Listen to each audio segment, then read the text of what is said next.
ರೊಟ್ಟಿಗೆ ಬದನೆಕಾಯಿ ಪಲ್ಯ ಮಾಡೋದು ತೋರಿಸ್ಕೊಡ್ತೀನಿ ನೋಡಿ. ಒಂದು 1/4 kg ಅಷ್ಟು ಬದನೆಕಾಯಿ ತೊಗೊಂಡಿದ್ದೀನಿ. ಕಾಯಿ ಟೊಮ್ಯಾಟೊ ಒಂದು 5 ತೊಗೊಂಡಿದ್ದೀನಿ. ಸಣ್ಣ ಸಣ್ಣದೇ ಒಂದು 5, ಇಲ್ಲಾಂದರೆ ಹಣ್ಣು ಟೊಮೆಟೊ ತೊಗೋಬೋದು. ಖಾರಕ್ಕೆ ತಕ್ಕಂಗೆ ಹಸಿಮೆಣಸಿನ್ಕಾಯಿ, ಒಂದು ಈರುಳ್ಳಿ.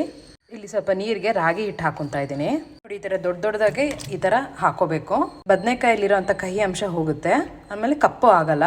ಒಗ್ಗರಣೆಗೆ ಸ್ವಲ್ಪ ಎಣ್ಣೆ, ಈರುಳ್ಳಿ, ಕರ್ಬೇವಿನ ಸೊಪ್ಪು ಮತ್ತು ಇಲ್ಲಿ ಒಂಚೂರು ಬೆಳ್ಳುಳ್ಳಿ ಜಜ್ಕೊಂಡಿದ್ದೀನಿ. ಖಾರಕ್ಕೆ ತಕ್ಕಂಗೆ ಹಸಿಮೆಣಸಿನ್ಕಾಯಿ, ಸಾಸಿವೆ, ಸ್ವಲ್ಪ ಜೀರಿಗೆ, ಬೆಳ್ಳುಳ್ಳಿ, ಕರ್ಬೇವಿನ ಸೊಪ್ಪು, ಒಂದು ದೊಡ್ಡ ಸೈಜು ಈರುಳ್ಳಿ, ಕಾಯಿ ಟೊಮ್ಯಾಟೊ ಇಲ್ಲಾಂದರೆ ಹಣ್ಣು ಟೊಮ್ಯಾಟೊನೂ ಹಾಕೋಬೋದು. ಸ್ವಲ್ಪ ಅರಿಶಿನದ ಪುಡಿ, ಬದನೆಕಾಯಿ ಹಾಕೊಳ್ಳಿ, ರುಚಿಗೆ ತಕ್ಕಷ್ಟು ಕಲ್ಲುಪ್ಪು. ಇದು ಗಟ್ ಸಾಂಬಾರು ಪುಡಿ ಅಂತಾರೆ, 1.5 ಟೇಬಲ್ ಸ್ಪೂನ್ ಹಾಕೊಳ್ಳಿ. ಇದ್ರ ರೆಸಿಪಿ ನಾನು ಬೇಗ ಶೇರ್ ಮಾಡ್ತೀನಿ. ಹುಳಿ ನೋಡಿ ಹಾಕೊಳ್ಳಿ. ನಾನಿಲ್ಲಿ 1 ಟೇಬಲ್ ಸ್ಪೂನ್ ಅಷ್ಟು ಹುಳಿ ಹಾಕ್ತಾಯಿದ್ದೀನಿ. ಸ್ವಲ್ಪ ನೀರು ಹಾಕಬೇಕು.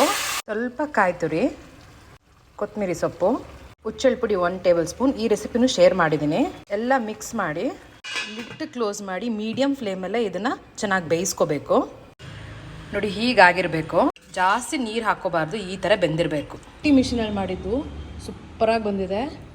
ಇದು ಮಲ್ನಾಡ್, ಶಿವಮೊಗ್ಗ ಮೀಟ್ಸ್ ಚಿತ್ರದುರ್ಗ. ಇದು ನಮ್ಮ ಅಮ್ಮನ ಸ್ಟೈಲಲ್ಲಿ ಬದನೆಕಾಯಿ ಪಲ್ಯ ಮಾಡಿರೋದು, ಅಜ್ಜಿ ಪುಡಿ ಹಾಕಿ